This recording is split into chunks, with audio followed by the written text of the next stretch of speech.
Yo, I don't know. Did you?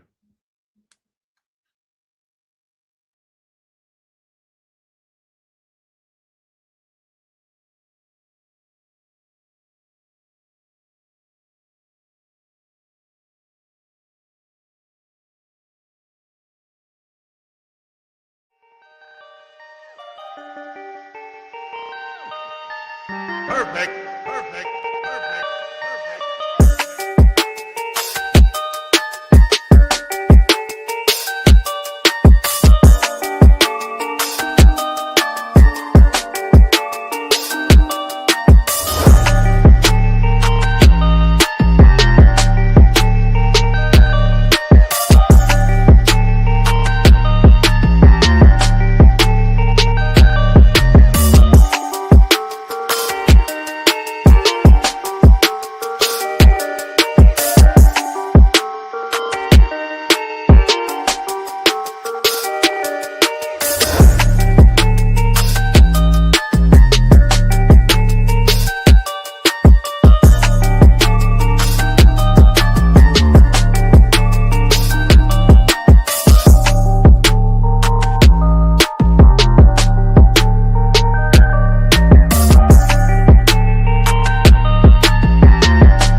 Perfect, perfect, perfect, perfect.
Hey, yo, what up, everybody? It is 9 o'clock on a Thursday, and it's your favorite place to be in the world to talk some BKFC here with the Mike and Mish show. What up there, Mikey? Hey, what's going on? How is it going?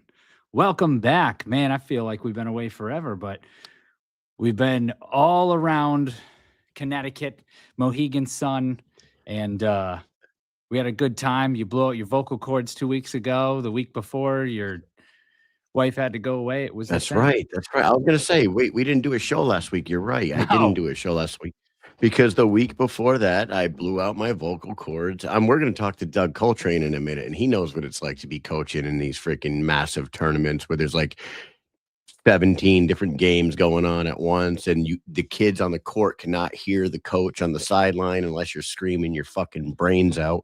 And that's what happened, man. After I was like 4 or 5 games into that tournament, and I'm trying to like yell directions to the kids on the floor, and they just popped. My vocal cords popped. Dude, I literally couldn't I couldn't get a word out. I was like, oh, and I like looked at my assistant coaches. I was like, you guys gotta go. You gotta go. I was really worried that like I actually like blew my vocal cords out. Like, I don't know. I never felt that before in my life. Went to the doctor the next day. They put a camera down my nose, down into my throat, and looked at my vocal cords. And good news was they were just blowing blood vessels in my throat. Well, in that's my nice. vocal cord. That's Yeah, so nice. they Hey, told me at they least you told can me still talk. right. They said minimal talking for 3 to 5 days after I went to the doctor. So Damn. yeah, it sucked. Yeah, it really sucked because we knew Mohegan Sun card was coming up in a few days, and I came to work and they're like, "Hey, Kyle took the day off because he can't talk," and I was like, "Oh, this is going to be wonderful. He's not going to be able to do anything this weekend." Yeah, but by the weekend at Mohegan Sun, I was able to do the interviews, and like it was dude. And we're gonna talk a lot about Mohegan Sun a little later on. That card was phenomenal. It really Dude. was. And it being in our backyard made it even better. But every single seat in that arena was packed all the way to the top deck, Oh top yeah, row. yes, Um, the private boxes had people in them. It was just absolutely insane, and the fights delivered to the max. It was great, man. Um, but we got a double header tonight, Mike. yes we do. We have our first guest that's gonna be coming on. I didn't realize this. He's been a mainstay in the middleweight division for the BKFC for a long time, but I didn't realize. I mean, shame on me for fucking not realizing this. He has not been around since August 2024, and it's about Yes, goddamn time. He's coming back, and he's not only coming back, he's headlining fucking Hawaii, dude. yeah, What a welcome back, huh? breaking in a new state, Fucking breaking in a crazy. new state, and a great state. Right. Oh my God, if there's any state you want to fight in, Hawaii's got to be the one. Right. You gotta listen, I was thinking about coming back. Well, we got an offer for you. It's in paradise. You Oh, wanna go? I don't know. I'm gonna have to think about it. Yeah. Yeah. I'll get back to you. Right. It's fucking crazy. Dude, I had a So chance to we're go our out to first Hawaii guest a of the while ago, and I'll tell the story when we get Coltrane on here, but never went. Yeah. So What a we're gonna bummer. talk to Doug, and ColdRed will come on here in a minute here, and then we're gonna talk to Mohawk Esteban Rodriguez, who's gonna be fighting Chris Camozzi for, I don't know if it's an interim title or the actual cruiserweight title. He's gonna clear that up for us because the promo for that fight says for the cruiserweight world title. But Alessio Sakara is the champion. Unless we don't know something, unless something happened and we don't know it, he vacate. I have no fucking clue. As far as I knew, Alessio Sakara was still the champion. Yeah, I don't know. We Yeah. could be wrong. So we'll talk to Mohawk, but Mohawk's going to also talk about this past weekend's event with us because, he's always high energy and I'm sure he watched every second of it. So we'll get his thoughts on it. We'll get Doug's thoughts on it too because he had a familiar foe on that card in the co-main. So we'll talk to Doug in a minute, but before we do, make sure you check out Full Blast Clothing. Fullblastclothing.com is their website. Go there, check out their full clothing line. They got t-shirts, they got hoodies, hats. They got the Mike and Mish collab. I'll hold it up right here. Nice. Very nice. Super comfortable shirt. They also got I even the have a line- shirt. I have this full blast hoodie on right here, but coincidentally, I have a Ryan Reber shirt on. Oh, dude, right that's there. also. Look at this. Oh, there you go. Look, I wasn't even looking Right. up. I actually have that shirt on under this. Yeah, I had a couple full blast shirts right here. Yeah. Get over there, fullblastclothing.com. Buy some stuff. They're super comfortable t-shirts. The t-shirts, they make you look jacked. Right, Mike? You put that on, you look jacked instantly. Oh yeah, I go from 165 to 205 with the shirt. Right? He just puts it with the on and shirt. he's a cruiserweight. That's right. And then Fighting for the title. make sure you get over to their Instagram at Full Blast Clothing on Instagram as well. Give them a follow. They are keeping this show going, just like the BKFC does. Mike, what do you say we get right into it? It's been 20 long months since we've seen this guy in the squared circle. Why don't we welcome him into the show? All right, everybody, stay tuned. We'll be right back with Doug Coltrane.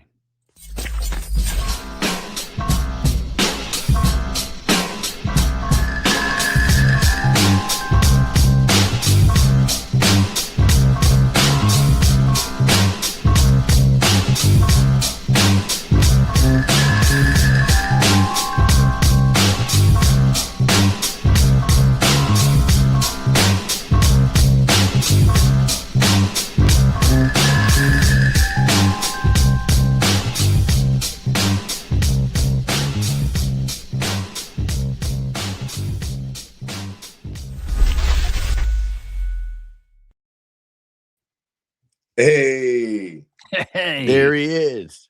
hey, Look at this guy. It's been far too long, Doug. How are you? man. I'm doing all right, man. I can't complain too much, man. I was sitting there listening to y'all talk about fighting in paradise, man, and yeah, that's how I felt when I got the offer. I said, "Huh, Hawaii, Man, go." I even it's such a wild welcome back. Like, could you even imagine? Like you have this long layoff in between fights, and they give you a call, and not only are they offering you a call, you're going to a place that everybody on the mainland always wants to try to get to at some point in their life. Everybody wants to go to Hawaii at some point. Oh, yeah. We never do. Nobody ever does, but Doug Coltrane does. hey, no, it really didn't work out like that. It was like I was supposed to fight on the Denver card, man. I got a fight offer to fight on the Denver card, and I accepted it. And I don't know what happened. I was waiting on the contract, and yeah, finally I reached out and I was like, "Hey, what's going on?" It was like, "Well, some issue, but we got this for you." And then I was like, "Hawaii? Absolutely, let's go." What do you? I honestly accepted the fight. I didn't even know who I was fighting. Like literally, I accepted the fight.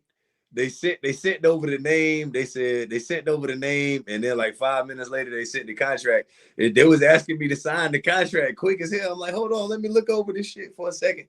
And I looked, and then I realized that the dude they wanted me to fight, he fought in the UFC. I was like, yes, sir, let's go, go, absolutely.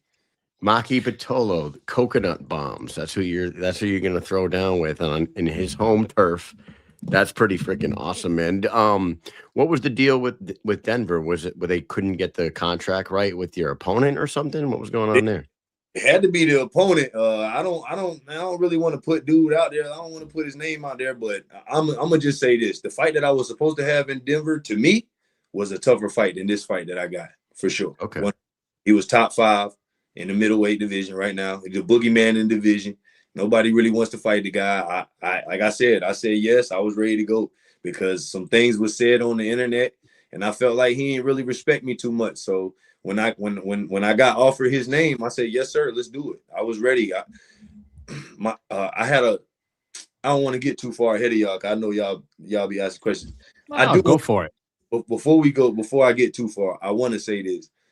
I know it's been a while since I've been up here, and like I felt like me and Mike we had a talk, and like I just want you guys to know that bro, I love you guys. Like I love what you guys do. I love the fact that you know putting into this sport and like you're giving the guys these platforms, like how y'all be grinding. And I've seen y'all in South Carolina. I've seen y'all guys in a lot of different places. I respect you guys, and you know, if anything was said that made it feel like disrespect, I promise it wasn't. And like I respect you guys to the max. Appreciate that. Well, I appreciate that, Doug. And yeah, we did have a conversation, and honestly, we're cool. I just, you know what? And for the people watching, it was a post. It was a post online, and you know, people don't know all the workings that go on behind the scenes and all the crazy stuff. And people say this and that, and it wasn't anything big. I just, you know what? I respect you, so that's why I wanted to give you a call and be like, hey, what's up, man? What happened? What's going on? Oh no, oh no. He's still there. He's still He's he still can there? hear us. Gotta be still there. There he Can you is. hear us? I'm still here. Yeah, somebody All right, called. cool. My Yeah. bad. So basically, it's just, hey, it's all love, man. It's all good.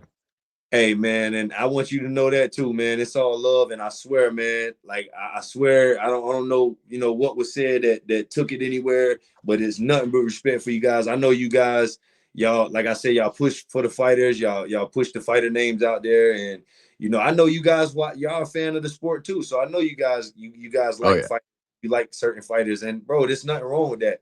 And you know what I said. You know, like I said, I didn't want it to be anything took personal because it literally was just me talking shit. It wasn't a personal anything said. You know what I mean? Like I wasn't shooting personal at you guys because I respect you guys and what you do for the fighters. I really do, bro. And I wanted y'all to know that.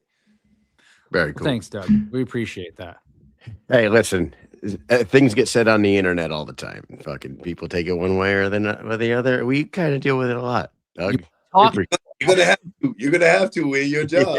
Yeah, we absolutely. talk so often about all these things, and everything is nuanced, and everybody sees everything a different way, right? So we'll say something, and then all of a sudden it's I get a text from somebody, and I'm like, oh my God, how the hell did they take it like that? I didn't even think about that at all.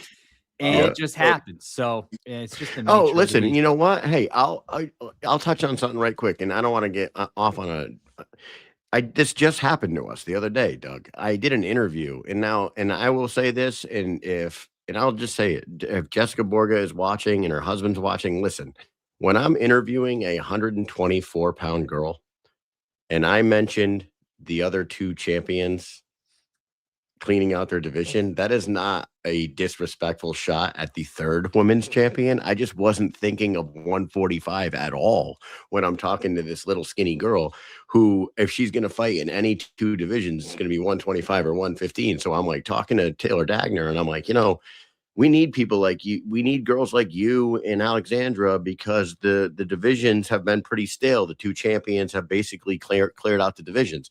I didn't mean anything by that, but apparently, like, they felt some sort of way because I didn't mention the third women's champion. That third women's champion is bigger than both of those girls put together. I would never even like think of her in that conversation. So I love you, Jess. I love you. You know, you and your husband are awesome. They took it one way, and they got to know that it wasn't disrespect. You guys just the latest example of that. You guys got a tough job, man, and you ain't gonna be able to make everybody happy, bro. I know. Yeah, exactly. Gonna feel some way about something, but to me, you know what I mean. As long as you keep it, you know what I mean, keep it inside the sport and what you're talking about, you know what I mean, like is led with facts. Like ain't really much they can say. You're not gonna make everybody happy. It is what it is. You know what I mean?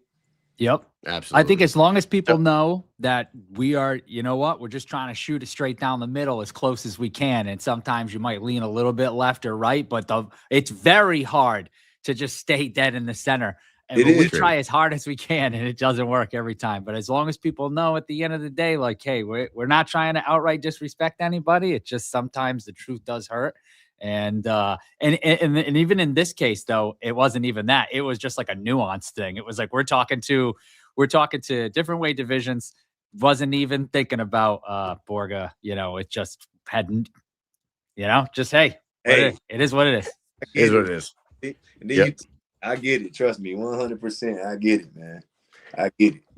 Hey, Doug. I got to give you props on wherever you're set up right now. I know. Do you have your own? Do you have a podcast or something? I'm about to start my own podcast, man. I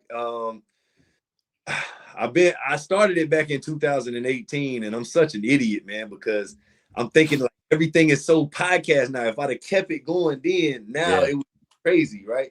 But I got a few more things I want to get before I actually start going live. But yeah, man, I got it set up pretty nice back here, man.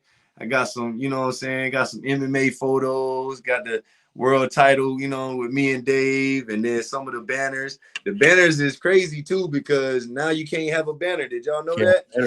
Yeah. Heard It's about great. that. Yeah, that kind of pissed me off a little bit, but you know, it is what it is.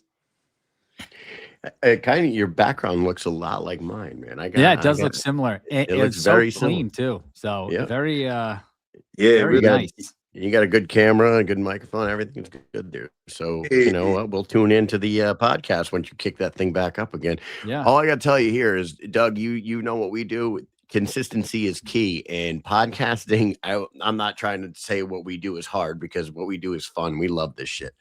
But staying consistent and doing a show every week and getting guests every week and making graphics every week and making intro and outro videos and all that stuff, it is time consuming for sure. I mean, I already know, man. I already know, man. And then you want to, like, you know, I want to have my shit together and have shit wrote down, so I'm not just talking, you know, off the fly. And yeah, I can imagine it's a job, man. I can already imagine it. But yeah, I'm gonna see what I'm getting myself into. We're gonna see how it works out. You know what I'm saying? Love that. I love that. Let's talk about you getting back into fighting. The last time we saw you was against Zeb, and like I said, I did not realize it was 20 months ago. That is crazy to me. It's been 21 months since you fought. Now, you were top of the division before. You were 3-0. You fought the champ. Of course, Dave Mundell's a tough night out, and it didn't go your way. And then Zeb didn't either.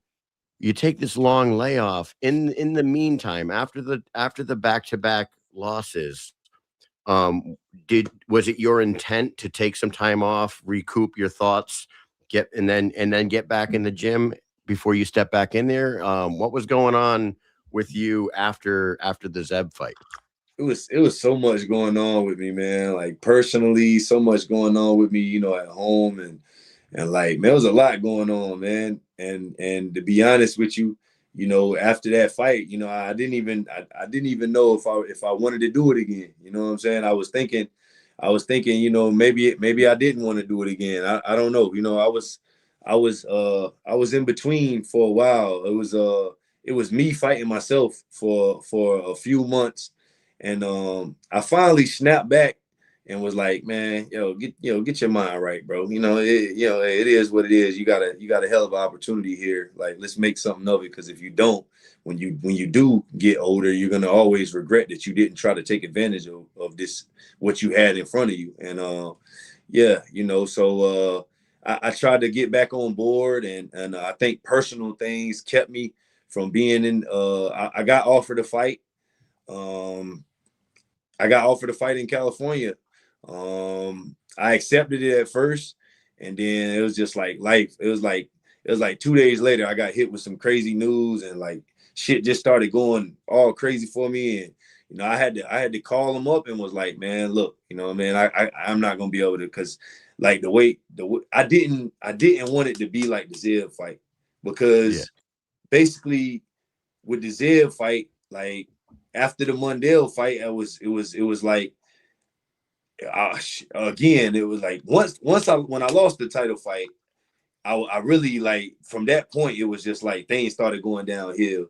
And you know, my trainer and different things, it was like different things was like not really, you know, making sense for me. And I didn't want to just like not have a camp. I wanted to, you know, make sure if I do fight, you know what I'm saying, I got a legitimate camp where I can, you know, actually compete with these guys that are fighting out of big gyms and fighting out of, you know what I'm saying, these big name gyms or whatever. So like, yeah, it was just once after the Mundell fight, it was kind of like downhill for me. I got the fight, the call to fight Zeb, and you know, I kind of jumped back in. Like, I just remember that training camp being so sore. I just remember being sore for like probably like a month and a half, just because like I kind of hit, like I got the call to fight and I jumped back in like head first, and like I wasn't being consistent with my training and stuff, and like so when I took the Zeb fight and I lost, it didn't go my way. When I got the phone call to fight in California, I didn't. It was right at Christmas time when I got the call. So the way I was looking at it was with my camp looking the way it was looking, and being at this Christmas time and through the holidays, I was worried. I was like, man, I don't want to lose again, not knowing that I'm not being able to put everything into it. So I called him up, told him I wasn't going. That time of year, Doug, it's like that time of year, there's so much shit going on, and you're a family man too. You got kids and you got family, and I can't even imagine what it would be like after, if you're not mentally all the way there, and then you get a phone call like that, and it's dead in the middle of the holiday season, and you got all this other shit going on. And like I talked about basketball earlier, I'm sure. I mean, listen, for those out there that are watching this podcast, if you got some boys, if you got kids, and those boys are heavily involved in basketball, your winter is busy, like beyond busy, right? So you probably had some of that going on, the holidays. Then you got to find time to train. You got to get your diet back right. You got to get your mind right. It's like I could understand why you would pump the brakes on that. And that's why I didn't. But I don't even want to say that. But when I seen the guy fight that I got the offer to fight, I was thinking to myself, damn, I should have took this damn fight. But I didn't. And since then, things have started to get better. I was blowing up, Nate. I was blowing up everybody. I was, hey, I'm ready. And then some things happened again, and it kind of knocked me off again. I was like, damn. And then, but I didn't get a call. And then I kept bugging him. And I said, this time I'm gonna be ready. And I started getting back consistent in the gym. I really had to do some soul searching for myself, and I got back consistent in the gym, and I kept bugging him. And finally I got a call, and I knew it was gonna be a tough guy. I knew this time when they brought me back what it was gonna be. And when he chopped me the name, I said, yeah, let's do it. And it didn't end up working out. And I ended up being on the Hawaii card and being the main event, which is crazy to me. And I was just like, man, I was blown away because obviously I signed the contract, and obviously they didn't they kind of put the Hawaii thing out to me.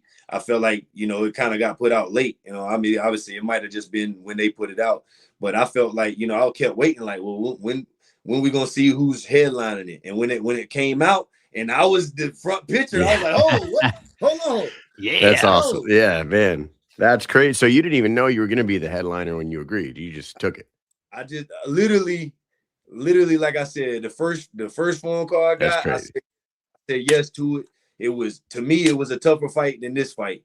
And, when you think about this fight, he's had a long layoff too, which is crazy. That's why I said, like, really, this would be a good fight to have a backstory behind, because getting a phone call again. Uh-oh. Now the phone call. He'll be back in a second. Popular man, very popular man. People keep calling me, bro. I don't know why. When I keep ignoring it, it's crazy. But no, hold on one second. In the comment section, they're asking if you're 205. No, you're not 205. Nah, I'm 175. They probably think 175. Oh, he just looks like Hulk right now. Nah, 175. Hey, was it? I mean, if I guessed the name in Denver, would you say yes or no? Is it Marcus Edwards? Yeah, that's who it was. Yeah, that's who it was. Okay, he's Denver. He's Denver's own. You know what I mean? He would have been the hometown boy out there, and he's ranked #1 in the division. If your return fight was against the #1 guy in the division, that would have been some fucking crazy shit, man. After a 2020, I said yes. I know. That's That's awesome. Good on you. I would like to see that one, but you know what? You're going to paradise, man. Home of the Huma Huma Nuka Nuka Apuaha. Yeah. Do you know what that is? Nah. That is the official state fish for Hawaii, the Huma Huma Nuka Nuka Apuaha. I only know that because of the movies Forgetting Sarah Marshall. The bartender in that movie says that. Damn. I Now would. it's here. Kyle's always coming out with that type of knowledge, you know. He pulls that out of nowhere. I wouldn't. I can't even repeat that. I really thought he was just speaking some Hawaiian stuff.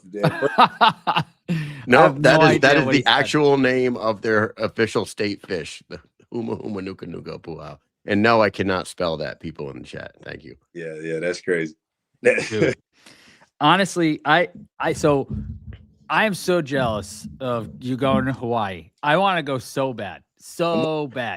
You know, we go to a lot of shows and stuff. Lately, we've been doing just the local shows. And if we could make it to Hawaii, that would have been great. I had a time where I could have went to Hawaii 2 weeks paid for, right?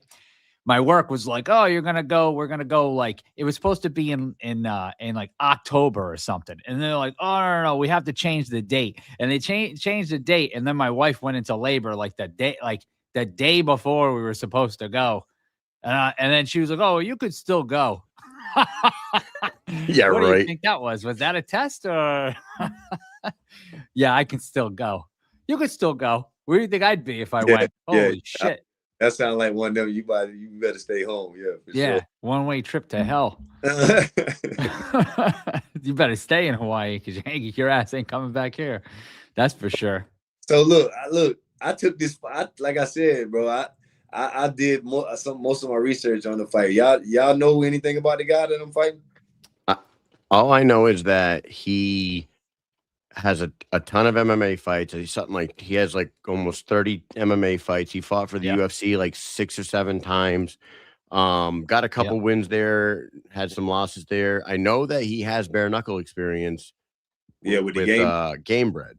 Game Bred, but it was bare knuckle MMA. So this will be his true first bare knuckle fight. Right. Yeah.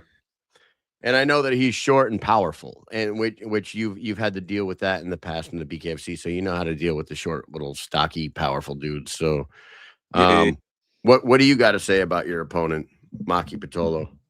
I mean, obviously, man, you know, with his nickname, and you know, from what I've seen, you know, he's got a powerful left hook, and he's got an overhand right. Other than that, I don't really see a lot of tools in his bag. He definitely ain't a boxer. I know that. You know, he's not, his boxing is gonna be mediocre. And you know, I definitely think I've been in the square circle with, you know, way better boxer. You know, Mundell's, you know, with the head movement, you know, the boxing, I think, you know what I mean? And like you said, short and powerful.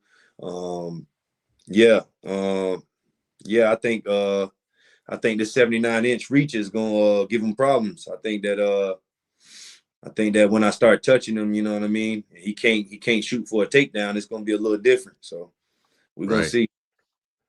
Man, and you know what? It's got to be like, I know we keep talking about going to Hawaii, but you know what kind of fighter Hawaii breeds, man. The Max Holloways and the BJ Penns and the touchy-feely and all these fucking dudes that everybody ain't them though. I know, but I'm saying, like, Hawaii has been known to get some real brawlers out there, so it's got to be exciting to know that you might be in there for a little slugfest with this short little powerful dude. And what a way to make a return back to the most exciting fight company in the world, and then getting in a scrap with one of the Hawaiian little warriors. You know what I mean? No, absolutely, man. I definitely know he's at home. I definitely know he's gonna bring it. We're man, look, no stone was unturned in this one, man. We prepared. I can't, if it, which I ain't even speaking nothing negative at all, because I already know, like I said, I felt like when I signed the contract, it was written already. I'm definitely going to represent BKFC, and I'm bringing this win home to North Carolina 100%. And ain't nothing, nobody going to tell me any different. I know that's what's going to happen. I just got to go out there and make it happen. So, but yeah, I'm excited. I know he's going to be tough. I know he's going, like I said, he's going to have a home crowd behind him. But shit, I mean, you think about it, man. I mean, I've only had one. I didn't even have a hometown fight, really. I had 2 that was close to my home, but not really. I had 2 in South Carolina that was close to home, but it really wasn't a hometown fight. And then, you know, I went on the road at Mundell's house. I went on the road at Zeb's house. Zeb's house was crazy. Like they were so into the fighting camp. I'm talking about, bro, that place was rocking, bro. Really? They were booing the shit out of me. Oh, Jesus. And in the fight, listen, I don't like Zeb personally. I don't like Zeb because he got on the internet talking about he broke my orbital and saying a bunch of shit that wasn't true. I don't like people that front or don't tell the truth. He blocked me on the internet, and I never even said nothing to him other than that we could run it back.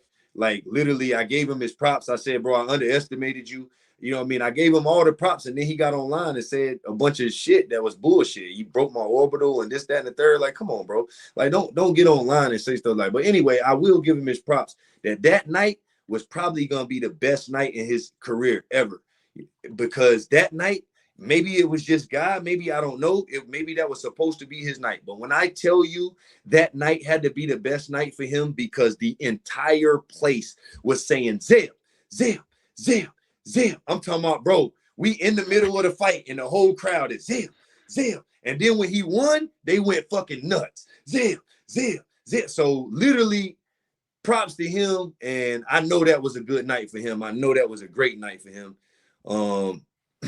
But I think I've gotten accustomed to being booed, and I think maybe after this one, you can bring BKFC to North Carolina and Yeah. I don't think they haven't done an event in North Carolina right yet. Yeah, right. I don't know if it's legal or not here, North Carolina. Yeah, I don't think so. We gotta open up another state. We gotta do it, man. Bro, what's weird? You know what's crazy about your career so far, Doug? And I don't know if anybody else would ever notice this shit besides like me and Mike. I'm looking at your record. You have 5 fights with the BKFC. You've had 5 different referees, and not one of them is fucking Andy Glenn. Isn't that crazy? Like, you've never had Andy Glenn, and you've never had Dan Mergliata. This guy's had Nick Behrens, Sam Burgos, Jim Neely, Sean Woods, and Christopher Young. How the fuck do you fight for this company that many times and not get one fight with Andy Glenn or Dan Mergliata? It seems like they fucking referee every single goddamn fight out there, but not this Especially guy. main events. Bro, Yeah, right? Listen, I would have gotten Andrew Glenn against Mundell, and I bit my own self in the ass on that one because Andrew Glenn had a suspect call. I had said something about it online. I don't know if it was whose podcast it was. Oh, I said something about it online, and they chose not to give him me, and they gave me that little short Burgall mother sucker. I don't like him. Listen, Sam Burgos. Yeah, listen, bro. I'm telling you, man, like I killed myself that night. Because yes, I give Mundell his props. He won. But if you go back and look at that fight, man, I got up before 10 and he didn't ask me if I wanted to continue, man. And I know Andrew Glenn would have asked me to continue. Andrew Glenn would have said, walk over here for me. Do you want to continue? Dude waved the shit off, man. Oh, and Burgos didn't give you that. He didn't give me the opportunity. So after the fight, I was pissed off. I was like, man. And then when I seen him do it to James, I was like, oh, fuck this guy. Get this guy over here. Like, please don't ever put him reffing another one of my fights. Because he did the same shit against James when James fought Howard Davis. He waved it off. James could have kept fighting. He didn't even give him a chance, an opportunity. Like, you know what? I need to go back and look at his fights because you saying that is making me start thinking of other fights that I feel like I've seen him do that more often, where he, instead of counting, he just waves it off. And Well, why are we doing this? He's reffing it more like an MMA fight. You know what I mean? Yeah, it's weird. You got to give these guys their standing eight and give them a chance. Yeah, especially for a world title. Please, come on. I know it. I give it. I will take all the heat on saying I should have got up faster for the Mundell fight. But, man, I beat 10, man. At least give me an opportunity. It's a world title, bro.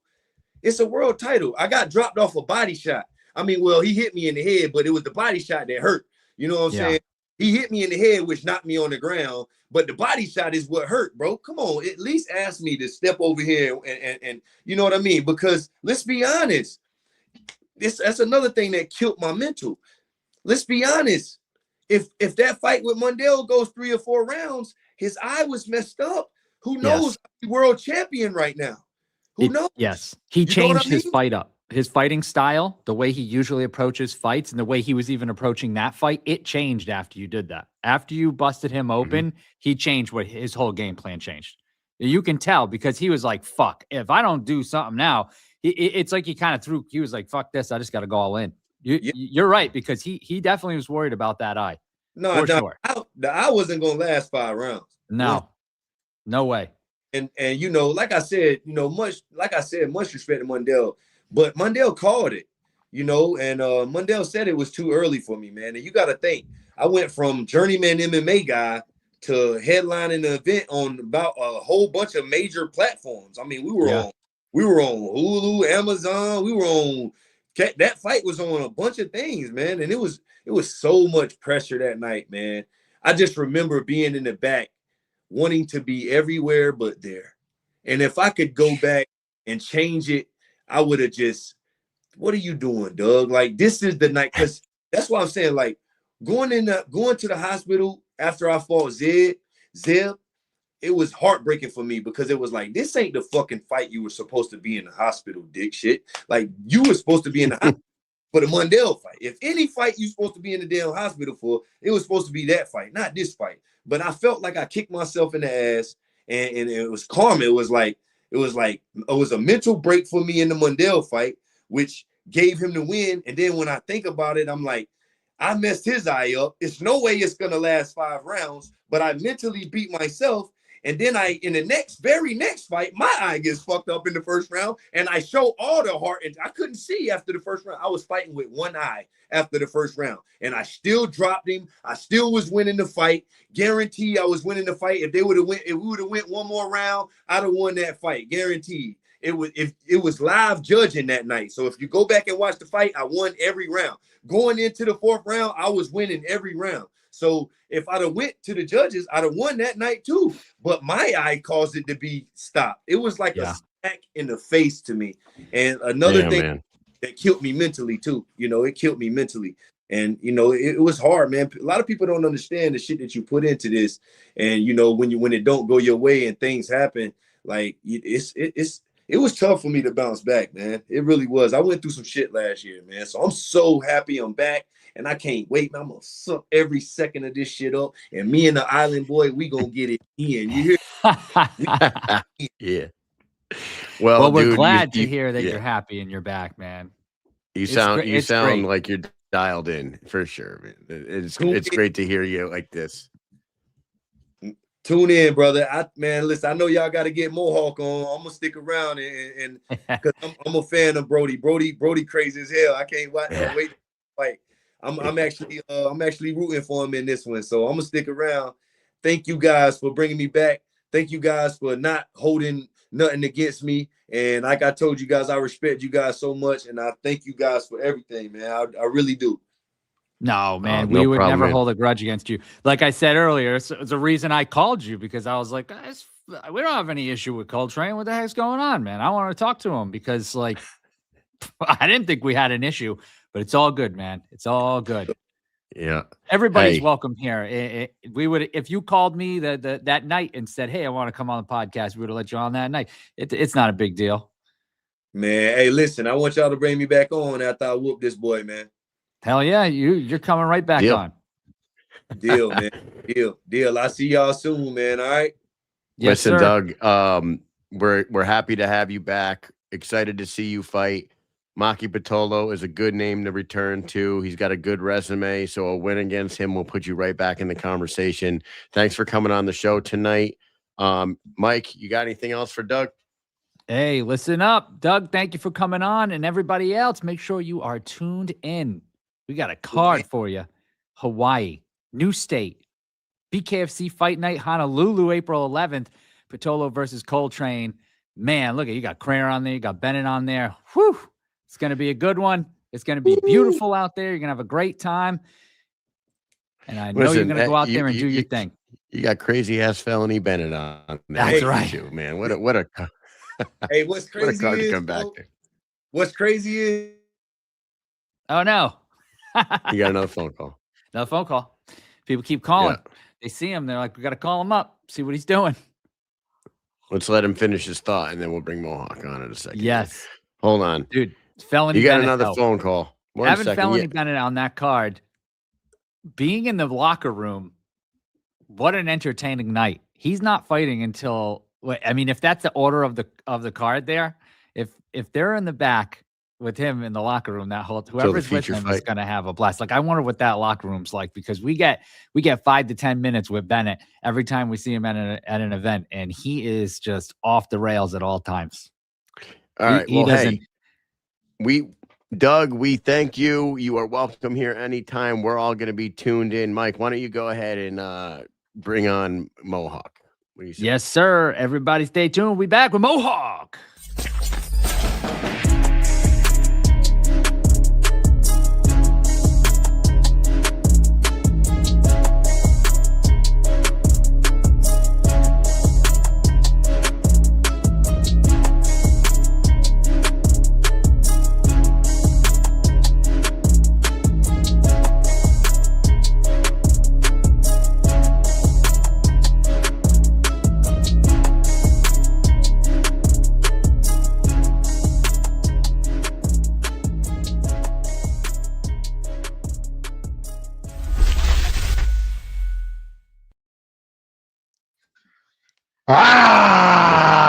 What's going on, man? We live, baby. We live, man. Y'all can't be showing me exciting videos like that, man. Expect me not to be ready, man.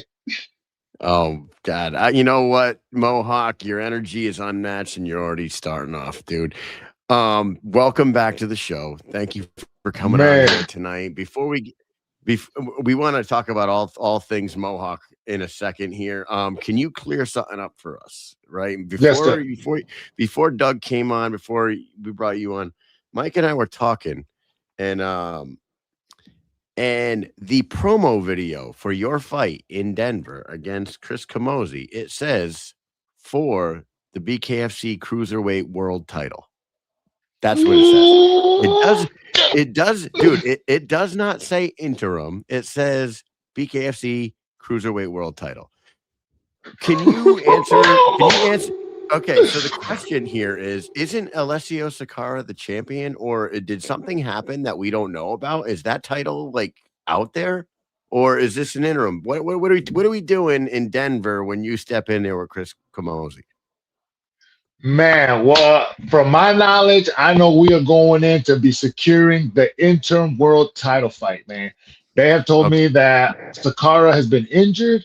I mean, if it is for the Cruiserweight World, baby, let's go. That's new news to me, man, regardless of what belt it is. He's just going to be another victim on the list. It might not be real news. I'm just saying what I heard in the promo video. That is the words that are said in the promo video. And I was like, wait a second. They didn't say the word interim. So it fucking threw me off for a second there. You know what I mean? Man. Don't threaten me with a good time, man. Because listen, I'm already excited, man. Words don't even begin to explain how excited I am. This fight, I'm really going to separate myself from the herd, man. This one, I'm going to really separate myself from the herd. Listen, you must be excited because when we talked to you at Knucklemania 6, you were there having a blast. You're firing up the crowd. The security lady was saying that you were a whole vibe that night. She was loving Mohawk that night. Mohawk's playing security again. We were at an event talking to you where you broke up a fight that night. This time you're breaking up a Mike Perry fight. But we interviewed that. Right. Dude, when we talked to you though, you thought that it was going to be Tomahawk, which that would have been a great fight too. Yeah. And nothing against that fight, but this is a much bigger opportunity for you. You must be fucking on cloud nine. Oh man, cloud nine don't even begin to explain, man. Like when I got that contract and they had told me, my manager was like, listen, don't freak out, but it's happening. And I was like, oh, what is going on, man? When I see that name on there, I lost my shit, bro. I lost it. I knew at that moment, like everything that I've been sacrificing, man, all the hard work, all the blood, sweat, and tears, like it's real, man. It was just goosebumps, man, like to go through the trials and tribulations, man, all the things that I had to go through to get to this point, man. And it's just like, bro, like, oh man, I'm really gonna let the world know this time, man, that I am the next most entertaining fighter that they need to watch out for. I am the future champion of the 205 division. It's only a matter of time.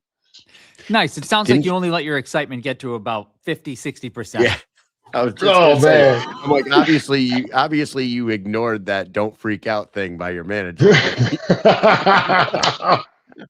Definitely, man. Definitely. I was jumping up and down, man. Like, let's go, man. Like, because this is like coming from where I've come from. You know what I mean? I've never been a religious person. You know what I mean? But like when I start praying, shit start happening. You know what I mean? And it's like I know I'm on this path for something completely different now. You know what I mean? And it's like the world champion is going to be just something that is going to be a stepping stone in the beginning of something that the world's never seen before.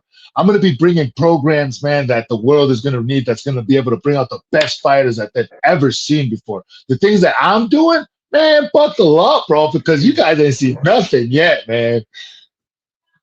What a name, dude. And like Chris Camozzi is a well-known name throughout the mixed martial arts world and the BKFC world. He was a world champion before.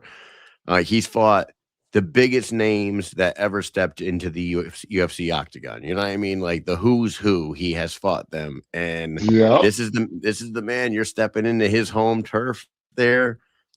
He comes with a huge crowd every time we go to Denver. He brings the house, and I'm telling you, man, who better to match the energy in the room than this guy right here? It's unfreaking man.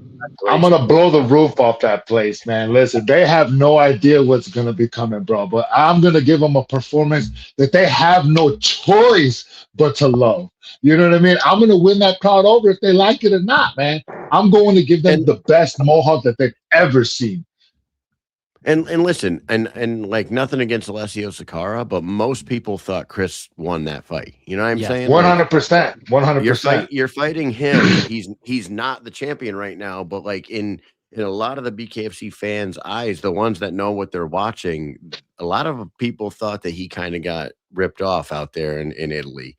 So he may not have the strap right now, but in a lot of people's eyes, he's still the man that freaking knock off the top. 100%. 100%. He is the former champ, man, and I believe still that he is the champ because in my eyes, I didn't see enough performance from both men. You know what I mean? I look at them as both as a piece of meat, you know what I mean? The victim on the list, you know? So it's just, I'm going in there and I'm going to push a pace that they have no idea that's coming. Like, they're not going to be able to match it. Nobody's been able to match it. I tell them what's going to happen, and they still can't match it. You know what I mean? It's like, how do you go to try to prepare to try to get your hands, you know what I mean, on a wet fish with oily hands? You know what I mean? It's just like, there's just no way to grip it. You know what I mean? It's just, there's no way to be able to control it because it's like, I want to set a whole new pace. I'm going to be able to break new limits that the 205's never done before. Like, I'm ready to break limits, man. Like, I'm ready to make history again. And this fight, I'm going to be showing the world that I'm going to separate myself from the herd. Man. God, this fight's going to be unbelievable. I have a question for Mike Hunold. Mike, we have interviewed probably 1,000 fighters at this point in the last 6 years of our lives. We have talked to over 500 fighters on this show alone. Take all the events and all the live interviews that we've done. I got one name in mind. Can you come up with somebody that has similar energy to Mohawk? That guy right over there on the screen. Similar energy? No, nobody has similar energy to Mohawk. You know who I thought maybe, and it's not you have him beat, but John Dotson's got your kind of energy. Oh, like John. Hey, he's a cool dude, man. I think John Dodson is very energetic and uppity and bouncy, but he doesn't have the same type of like outward energy. You know what I'm saying? To get the whole room going. Like he doesn't. You're right. Like when I talk to him though, he seems like he's like super hyped up at all times. He's smiling. He's having a great time. He's a world champ. He's tasting it, man. Right. But you, like Mike just said, you can get an entire arena freaking going. You did it in Philly down there. It was like everywhere you went, the energy picked up. It's fucking wild. Man, I have a I don't know where you get it from. I played clips on here of you freaking screaming. Hold on, let me play this real quick. We got just like 28 seconds. Ready?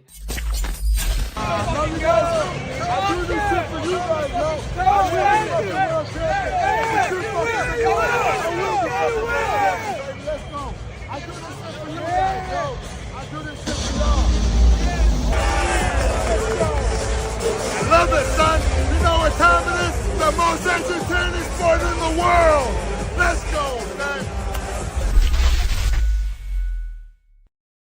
And Here it let's is. go, man. Now let me listen, that whole section right there, before you turned around and started talking to the camera, they were all standing up. Every single one of them were standing up. They were all clamoring. They were all trying to talk to you. They were all trying to get fist bumps. And you stood there and you fist bumped and shook everybody's hand, took pictures, whatever. Every single person, they kept coming down the stairs and going back up, coming down. And everybody was standing up screaming.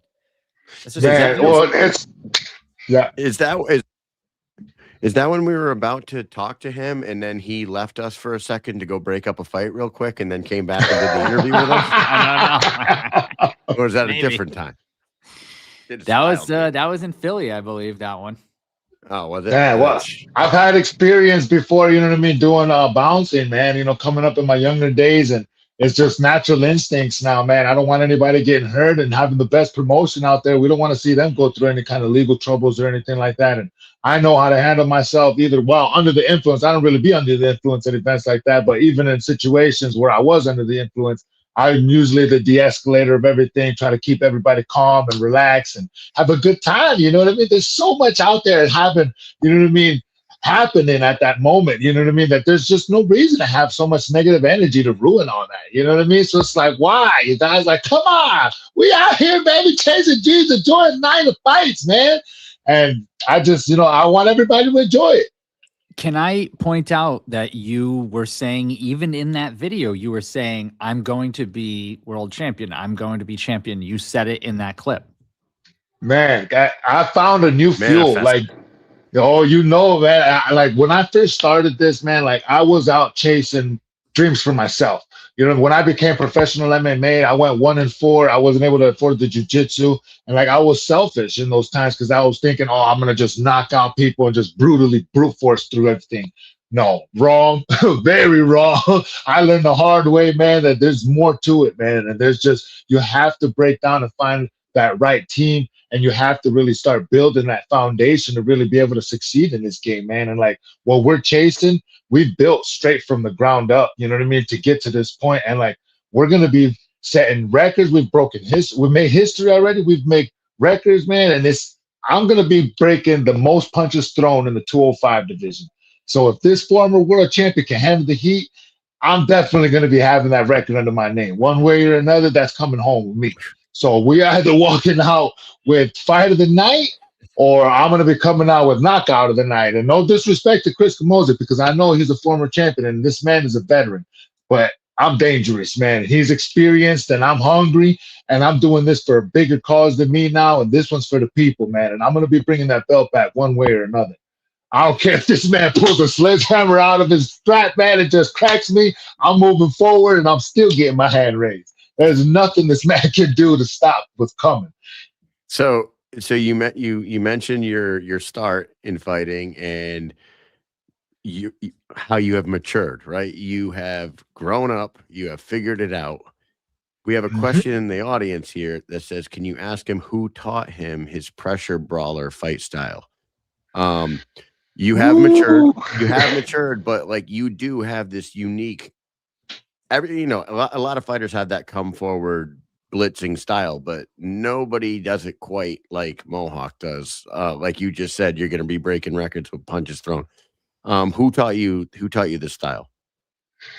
Man, I would feel like the main character of all the anime movies, you know what I mean? And all the stuff that I was watching as a kid growing up, man, just always seeing that main character go through so much hard grit and just, push through so much adversity and just be out there and just not give up. You know what I mean? Kakarot from, DBZ, One Piece, you got Luffy doing this thing, you know what I mean? All these main characters, I wanted to be that main character. You know what I mean? I feel like I can relate to him being through so much and all the pains that I've, witnessed and experienced myself.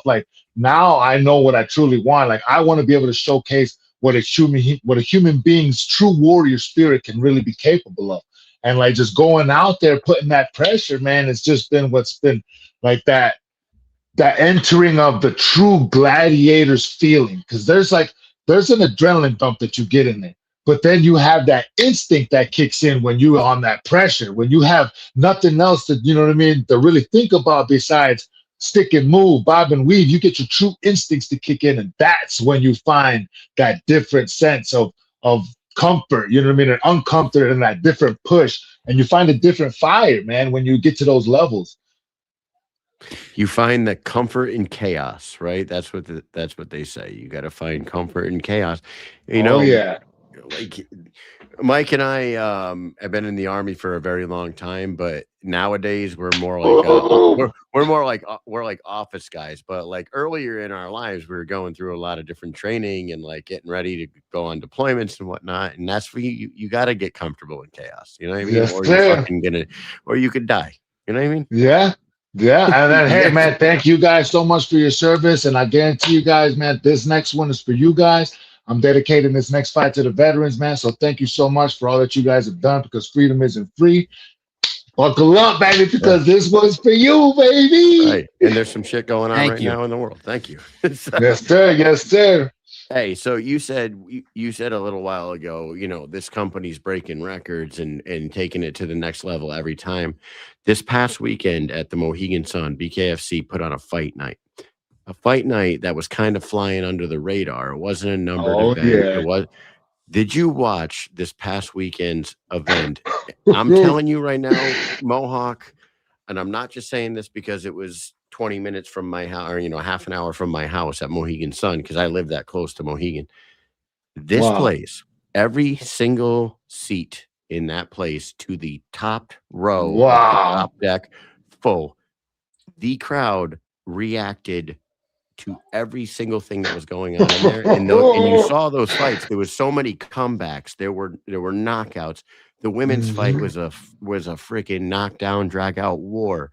The main event was 260-pound dudes just absolutely slugging it out. Like what? And you know what? And after the event, I was talking to David Feldman at the after party, and he says to me, he says, "Mish, you've been with us for a long time. How many events have you covered?" And I said, "Well, I've been to like about 57 live, but we've been covering you guys since BKFC 14, 15, around there." I go, I would say this has to be a top. I would say this has to be a top 10 event of all time out of 146 events. He goes, he goes, no, top 5. This is a top 5. Top 5. Ever. Top 5. Definitely. The fights were just, man, they were just mind blowing. Like, if anybody watching this, man, like if you've never been to a BKFC event, you have no idea what you are missing. There is just a different energy in there that you get that just gets you going. Just the goosebumps, the hair stand up on your freaking arms, man. You just get up on your feet. You right there at the edge of the seat, just cheer. You don't even know these guys, and you're sitting there cheering them on. Like, let's go. Just because you see that hard work, that hard grit, that sacrifice, like you see somebody chasing something more than just something ordinary. It's not average. The sound of just that knuckle to just knuckle, man, it's like reverberating. You don't find it anywhere. Yes, you do not feel it anywhere. You do not hear it anywhere. There's nothing else like it. And what's wild is, and that night particularly, the Rico DeShulo fight against Elijah. Rico, dude. If there was an award for loudest punches of the night, that went to Rico. Man, every time he was cracking Elijah, you can hear that shit throughout the entire arena, and that place was loud as hell. It's just wild. It sounded like baseball bats hitting skulls every time. It was just nuts. You can hear it on people's Dolby surround sound system. Everybody that was watching with the surround sound, they were just having like that movie theater experience, man. So for you, being, you know, you are a fighter, but you're also a fan of the sport. Like which one of those fights stood out the most to you on that Mohegan card from this past weekend? You got one? Woo, those girls, man. The girls were just they made a fan out of anybody watching. Anybody that watched that fight was just after that was like that was a performance of the year right there for sure. What's wild about that? What's wild about that, and they said it on the program. Feldman really did that backstage. You have been you have been a party to many David Feldman. Oh yeah, he gets you going, man. He does. Well, this time he is not bullshit. He told these girls, he said, "Listen, the women's divisions have been pretty stale lately. People are starting to lose interest. Go out there and prove them wrong. Go out there, fight your fucking asses off, prove these people wrong, and I will double your purses." And they did, man. I don't know if they needed that motivation. I don't know if they were going to fight that way one way or another, but they went out there and they poured it out, and he doubled their purses. It was a fucking amazing fight between that is a pace right there. That's a pace that every single fighter should be adopting right there, man. I don't care what anybody says. That is pure entertainment right there. That's pure violence at its finest right there, man. That's what I feel like anybody that's like never really heard of this or that wants to watch this and they see that fight, that is the fight right there that just gets them hooked and a sink in, man. And this is like sink that hook in and call them good. You know, they are cooked for the rest of their life and addicted to the BKFC, baby. Because man. Right. And the backstory, like we had Taylor Dagner on this show. She did her rounds on all the podcasts. To know that girl came from like pretty poor surroundings, like poverty, like living in a single wide with like a bunch of brothers and didn't even have a bedroom door. She had a curtain for a bedroom door, and her mom had drug problems, and they had money problems and all this gambling problems, gambling problems, and that's the foundation of champions right there, man. That's the foundation of champions. She fought out of that. She got out of it. She went in there against a girl that had a lot more fighting experience than her. Yeah. Alexander Ballou was a fucking beast, bro. Man. And Taylor stood toe to toe with her the whole fight, man. And like, I know that they made it a 3-round fight to force the pressure between the two of them. I do believe, unless it's a title fight going forward, I think the women's fights are going to be 3 rounds. I feel like I heard somebody say that. It might be a good move, at least for now. It does push the pressure. I agree. You only have 3 rounds to get it done. And I'll tell you, man, after the 3 rounds were over, we were fucking hurting. We were like screaming for a 4th. God. Yes. We need more. We want more. Man, I was begging for it, man. That's right there. Yeah. Oh, sorry. Go ahead. No, I was going to say that Dagner was the underdog, plus 170 to minus 250 for Ballou. And that was her time to shine. And she certainly did, not to take anything away from Ballou, but they, like Kyle said, they were really kind of parading Dagner around. I kept hearing about her and seeing her on this show and hearing about, and here's a picture. And then like there was a lot. I feel like there was a lot of pressure. Not that there wasn't pressure on Ballou. Totally different situation here. But like Dagner, I'm sure you saw it, Mohawk. They were pushing her a lot. And definitely. I don't want to say like, oh, they want her to win or anything like that, but it's just, they were really talking about her. I remember when she signed, and I just have seen her so many times. So to me, it's like, man, after going through all of that and doing all of these freaking spots, and it is imperative that she does well, because if she was to go in there and flop, everyone would have been like, oh, fuck this. Oh, you know what I mean? Another like, fucking one of those. And it happens. Remember like Sage Northcutt? And I'm not saying, he did decent, but I feel like they talked about Sage Northcutt so much when he first came out, and they just kept pushing him, and he didn't really, he did okay, but he kind of fizzled out. And I feel like it's because they pushed him so hard down everyone's throat that everybody expected him to be this world beater. And when he wasn't, they were like, I'm over this guy already. Get him out of here. Get him out of here. No fault of his own, right? That's not his fault. It's like the company kind of did that to him Yeah, which no, kinda 100%. like they could have done that to her too. Hey, I'll tell you the truth. And Taylor's in the comment section right now, so I'm gonna say this so she hears it right. I was being asked by people, and I don't know if they were asking me because they were putting bets down or whatnot, but they were like, "How do you think that girl Taylor Dagner is going to do against Alexandra Oh. Ballou?" And I was like, "Listen, guys, I don't know much about Taylor Dagner's fighting. I do know that Alexandra Ballou is a fucking beast, and she's local, so I do know more about her. And like, I can't give you an honest answer, but." And Taylor, don't hate me for this. I was like, she might be in some trouble. Like Taylor might be in some trouble for a debut fight The against numbers, numbers were saying it. right. And Alexandra and Alex Ballou had been out for a little while. That was like the one thing. Like she hadn't fought since like 2021 or something like that. So I'm like, she's been out for a while, but I do know that she's a fucking animal. That is And, so fun. and Taylor is making her debut, and I really don't know anything about her fighting except for what people are like kind of saying. So she might be in some trouble. I don't know. I can't give you an answer, but Taylor went out there and proved that she can go fucking toe to toe, scrap for scrap. And honestly, There's almost a 400-point difference there. you know what? She won everybody over.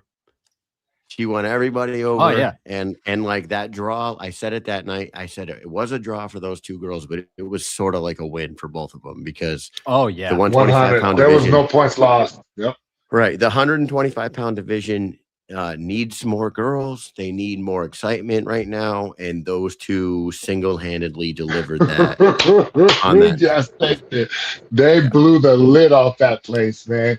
That whole card was just amazing, man. The adversity that was on everybody's heels and everybody overcoming, pushing through and doing that for the crowd, man, doing that for the people, no doubt. Top 5 events of the year, no doubt. Listen to time, this. really. How about Josh Whiteside? Josh Whiteside goes out there against Isaiah Williams. Isaiah Williams, and he gets knocked down 3 times in the first round. That guy Isaiah Williams was a powerhouse. He's hitting him with power shots. He's dropping them. He weathers the storm. He freaking gets himself his back against the ropes, and he's just timing that counter and fucking knocks him out. And we were like, whammy, bro, whammy, man.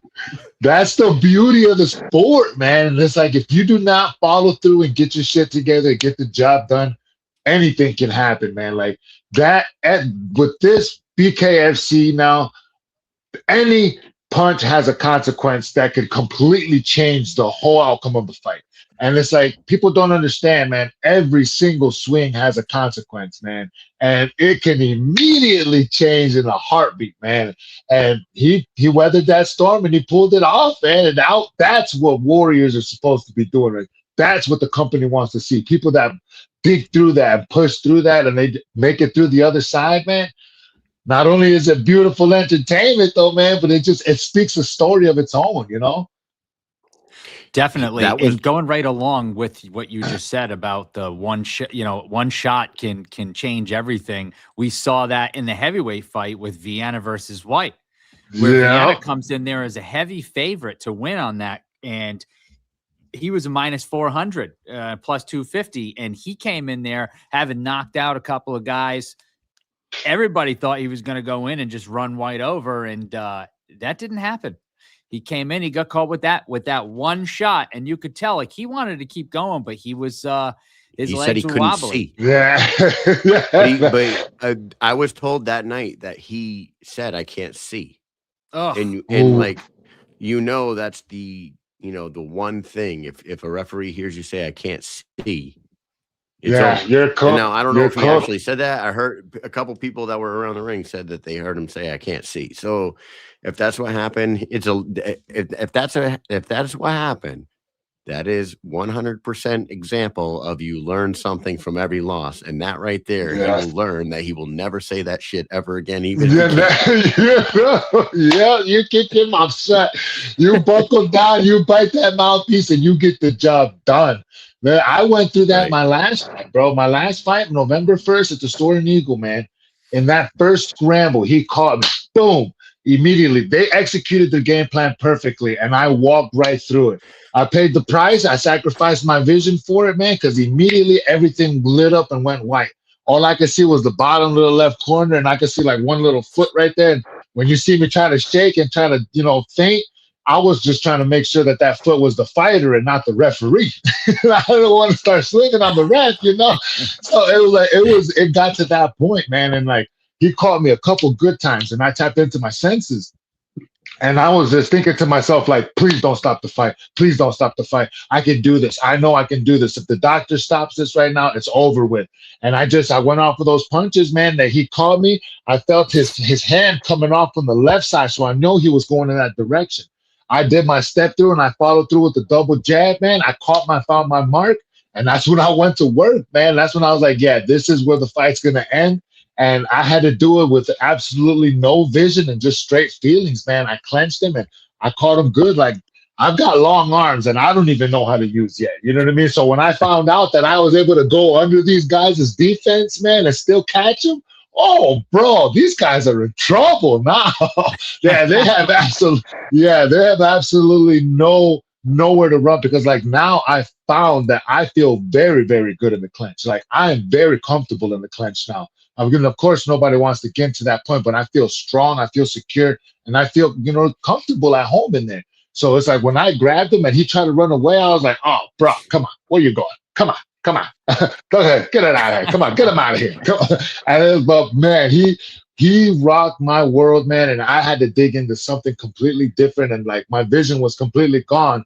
And I remember hearing that they said that at the Salt Lake City event, that if you speak of anything that your vision is impaired or between rounds, or that you say, I can't see, they stop the fight. The referees, they call it, and you're cooked. You know what I mean? So it's like, I made sure I bit my mouthpiece, man. And dude, I kept it quiet, man, because it's a dangerous game out there, man. And there's so many different factors that come into play that people don't really think about. You know what I mean? And it's like, and you just unconsciously might even say it just like out of natural reflex. Oh man, right. I can't see it. You know what I mean? You might have just got poked in the eye. You fuck up and say some shit like that, though, they're gonna call the fight, man. Yeah. Unfortunately, that's true. It is absolute true. We've been to enough events and heard enough to know that is the one thing that you do not want to say. Yeah. So that's how you can find. Sorry. No, every referee will stop it. Ringside positions. If they send you to the doctor, like, when they call a timeout and send you over to the doc before they start the next round, if you go over there and you say some shit about your vision, they're fucking stopping the fight right there on the spot. So there's a little learning thing for all the fighters out there. That's how you know the real fighter, though, man. Is like, you're gonna either bite your mouthpiece down and you're either gonna get to work, or else you're gonna find that excuse to tuck tail and run. You know what I mean? That's your escape right there for most people that don't want to be in there. That's going to be their immediate. We saw. Okay, let's count them. On Saturday night at Mohegan Sun, Whiteside was an example of biting down on his mouthpiece, weathering the storm, and coming back and winning. Yeah, Joe Peters was down 3-0 against Maurice Horn. Maurice Horn was absolutely sweeping that fight at that point, and then Joe Peters came back, won. Harry Gigliotti gets dropped by Timmy Mason with a hard shot early in that fight. He comes back and wins. Parker Porter, gets in a freaking hockey fight to start off that heavyweight brawl with fucking Hayes Wilson. Hayes Wilson cracks him with a right, drops him 15 seconds into the fight. He comes back and wins. Yeah. Gary Saturday night was an example of just what brand of warrior the BKFC has on their rosters, because 100%. There might have been more comeback wins, but that's 4 comebacks right there that off the top of my head that I could think of. Yeah. And then just imagine, you only get that maybe once or twice in a couple of events. You know what I mean? And most MMA promotions, you maybe get that once or twice all moment. Bro, the BKFC is pumping and dumping them bad boys out every single time, baby. Like, man. Yeah. You know what? That card was just so fantastic. So just to like fit, just to put a bow on this event, like the Rico DeShulo 5 round fight, he finished in the 5th, I think, right? Did he finish it in the 5th? Mhm. So you get 4 comeback wins. You Yep. get a The flatline 107. knockout by David Berg. You get right. Man, That knockout was a knockout of the year contender. Rico DeShulo puts on a 5-round clinic, knocking down Yep, Eli you're right. Harris, Yep. Elijah Harris 8 times. Knocks him down 8 times in that. And you get a heavyweight fight that is at the pace of a fucking bantamweight fight. You get a female fight that is a fight of the year contender. It really did have everything, man. And for anybody that is new to being a BKFC fan, I would suggest, if I was going to name you 5 events to watch, I would name you BKFC 41. I would name you the Spain card. I would name you a couple other ones, and then I would name this one. It is a hook you in and fucking. Oh yeah. And then any card that's got a Mohawk on it, you already know they're going to blow you off the feet. Yep, and that brings us to Denver. Coming up soon. This crazy bastard over here is going to get a shot at becoming a world champion. Mohawk. Man, I'm going to be able to show people, man. I get to become a beacon of hope, man, for those little young bucks out there that are trying to chase it. Now I get to show what it truly takes to really chase a championship, man. Like, I knew this was like possible, but I didn't know it was possible for me. You know what I mean? Like, to come from where I've come from, and if you know who I am, like from before, all the stupid stuff I was doing before, all the dumb things I did when I was a young buck, man, it came back and bit me in the butt, man. And it's like, now I've been just fighting back and everything that I've been doing now, man. And it's like, I'm going to really be able to give back to the communities and really make an impact now, because I was that little young buck that didn't have no options and all that look up to guidance. You know what I mean? And it's like, now I get to really step in and be able to take that position, you know, that I knew I needed when I was coming up. And then being able to have that opportunity now and like right at the fingertips. Oh man, just like my man said before, oh Doug, man, we leaving no stone unturned, man. I'm not cutting any corners. I'm not taking no shortcuts, man. Like, everything I've been doing is going to be able to bring out the best version of me. And this next fight, man, they think they seen something before. Woo-hoo-hoo-hoo. Buckle up, better come, because it's going down. Oh man, couldn't be more excited for you. The card looks great. We're not going to be there, unfortunately. I think it falls on a drill weekend for us. I mean, I don't know. We can't get to all of them, but I know that and Denver is a great spot. Oh my God, it is a great spot. You just let the platoon know that this fight is going to be for them, and we're going to secure this glory battle, man. It's going to be for all of the people all around the world, man. Hey, you know what's funny is every time we have annual training where we like get stuck somewhere for a couple weeks or whatever, Mike puts whatever BKFC event is on the day room TV for the troops. Nobody for the troops.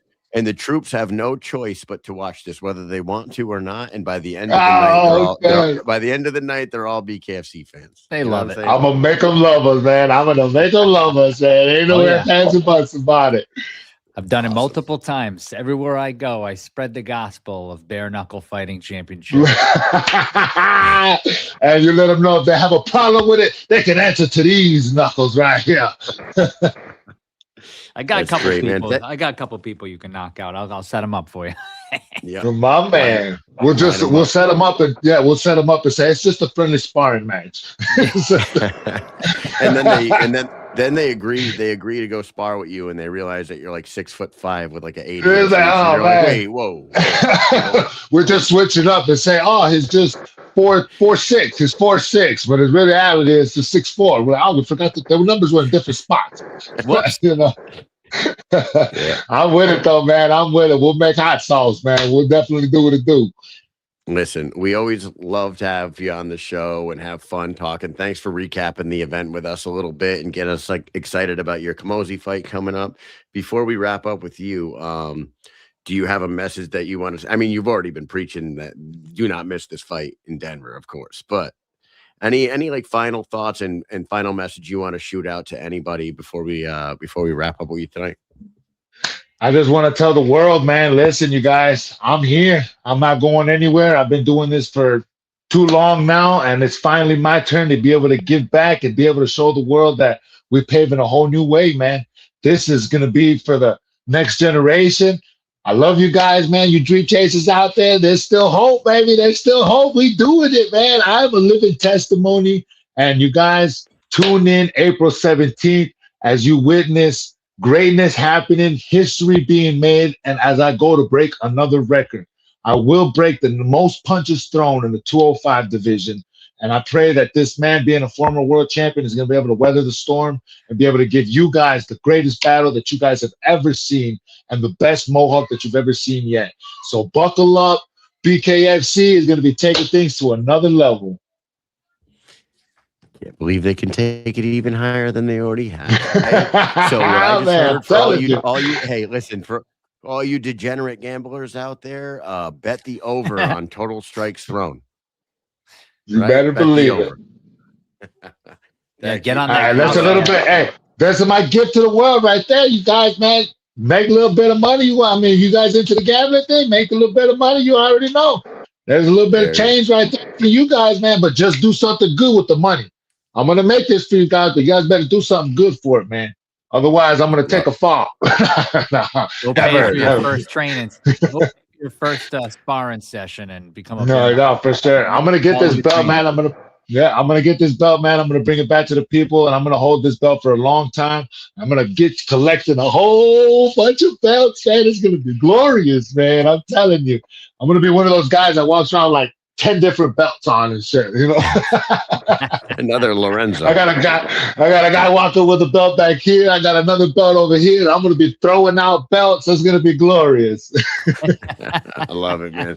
Thanks so much for coming on here tonight, dude. You are a ball of energy every time we see you, and I can't wait to see this fight. Mike, do you got anything left for Mohawk tonight? Guys, listen up. Camozzi versus Rodriguez. We're talking interim cruiserweight championship. And you know what? I have a good feeling it's going to turn into the championship. I don't know. I'm predicting. That's what I'm going to do. I don't want to get but I'm gonna predict this is going to be the actual championship because I don't know. I just have a feeling. Everybody tune in April 17th. BKFC is back in Denver. Man, it's going to be great. Denver is awesome. Rodriguez is awesome. Camozzi is awesome. The card's going to be freaking awesome. I think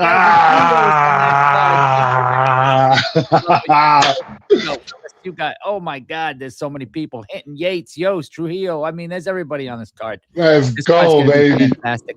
Thank you so much for coming on. You spit one hell of a promo every time you talk. I mean, it doesn't matter. Every sentence that comes out of your mouth is a good promo.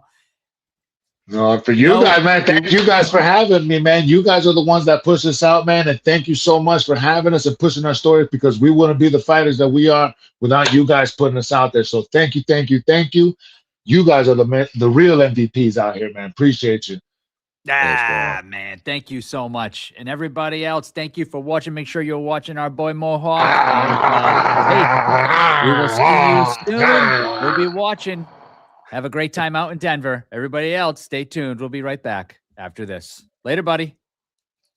Later, Mohawk. The world's most exciting combat sport, Bare Knuckle Fighting Championship, brings you aggression in April. It all starts April 11th with our Hawaii debut in Honolulu. Maki Coconut Bombs Pitolo toes the line with Doug ColdRed Coltrane. From there, the stakes get higher. April 17th, it's BKFC 88. Chris Camozzi versus Esteban Mohawk Rodriguez in a clash for the Cruiserweight World title, where one night can define a career.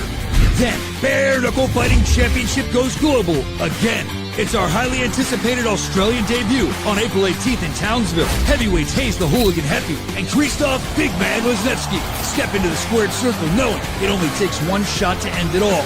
Then, to close out April, it's Jared Captain Deadpool Warren and Connor the Crook Cook, both looking for a knockout to make a statement.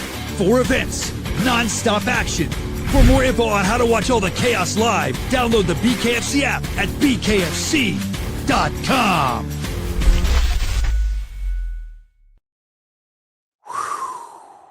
Man. You heard it right there in there, right? He does not say interim. Yeah. I He have a good says feeling. for the cruiserweight world title. I'm telling you, dude, I love those guys. Both Doug and Esteban, ColdRed and Mohawk are two fucking good dudes, and I'm excited to see both of their fights. They both get to headline the next two events. It's insane, man.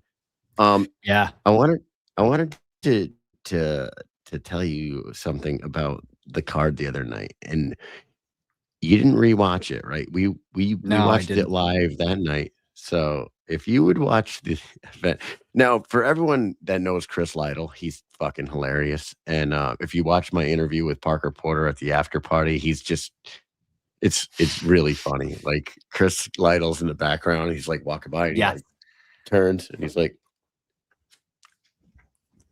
Yeah. Yeah. It's funny. dude, it was so funny. Did you know? So during the what I wrote it down during the Maurice Horn Joe Peters fight, in between rounds, he said, Chris Lytle says, we got ourselves a real competitive fight here. He's like, if Chuck Norris was in there, it wouldn't be so competitive. He says that, right? Just out of nowhere. Yes. Right. And then 2 fights later, during the, which one was it?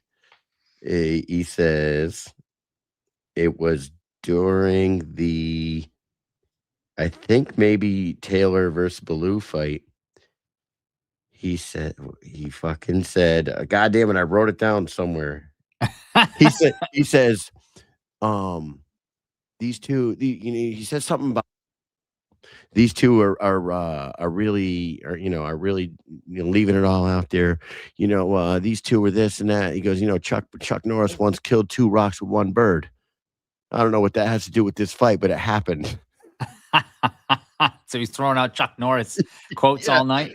He would sprinkle a little Chuck Norris facts in there as an ode to the legend, man. I thought that Sweet. was super funny, man. Yeah, I'll be listening for that when I'll watch it back. I got to watch it back. Yeah, man. We talked a lot about the event with Esteban. We kind of like breezed through it and hit the main points, but like one thing that I wanted to talk to you about, there were 2 guys on the card that both called out Kai Stewart in their post-fight interviews, in-ring post-fight interviews, Rico DeSciullo and Harry Gigliotti, both. And that was like music to my ears because Kai has been dominant. And like the 145 division is awesome, but he's fought everybody except for James Brown. He's fought everybody. He happens to be if he's not undefeated. if he's not gonna fight James Brown, I mean, Harry Gigliotti is a world champion from BKB. He came over. He was 5-0 over there with 3 title defenses. Comes in here, weathers the storm from a really hard, heavy punching Timmy Mason, and looked incredible with the combination that put Mason down was fucking beautiful. Oh yeah. And then he gets on the mic with Chris Lytle and he cuts a promo. And I don't remember what he said, something like, "Hi, you pussy," or he like called Kai Stewart a pussy and said, "I want that fucking belt, that I'm number 1. Go to Box Rec. I am the number 1 featherweight in the world, not you. I'm number 1. I want you." Yeah. Beautiful. Well done.